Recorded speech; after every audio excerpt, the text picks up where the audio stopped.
సామాజిక, చారిత్రక, రాజకీయ అంశాల మీద అవగాహన లేకుండా ఎందుకు పార్టీ పెడతాం? దేశ విభజన, కలోనియల్ చరిత్ర, తిరుగుబాట్లు, చిట్టా గ్యాంగ్, విప్లవ వీరులు, తాకట్టులో భారతదేశం, ఆడమ్ స్మిత్లు, మాల్థూసియన్ థియరీలు చదవకుండా, అర్థం చేసుకోకుండా పార్టీ పెట్టేస్తామా?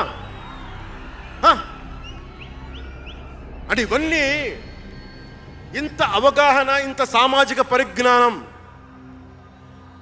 సినిమాలు చేసుకునే వాడికి ఎలా ఉంటుంది అవగాహన అని? అదే కదా. అంటే దానికోసం ఎలా పుట్టాలండి? ప్రత్యేకంగా తెల్లగడ్డ వేసుకొని పుట్టాలా అండి? ఆకాశంలోకి చూస్తా తెల్లగడ్డ వేసుకొని సామాన్యుడికి అర్థం కాని లిటరీ టర్మ్స్ తోటి మాటల్ని మాట్లాడాలా?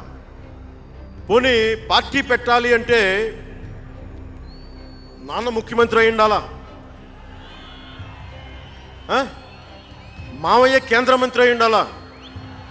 బాబాయిని చంపించుండాలా అని ఎక్కడ రాసిలేదు కదా. అంటే దశాబ్దం పాటు ఒంటరిగా పార్టీని మొయ్యాలి అంటే ఎన్ని తిట్లు, ఎన్ని అవమానాలు భరించాలి, ఎంత నలిగుండాలి, ఎంత జ్వలించుకుపోవాలి, ఎన్ని పోగొట్టుకోవాలి. వ్యక్తిగత జీవితం నుంచి నా ఆరోగ్యం దాకా అన్నీ పోగొట్టుకుంటానే వచ్చాను.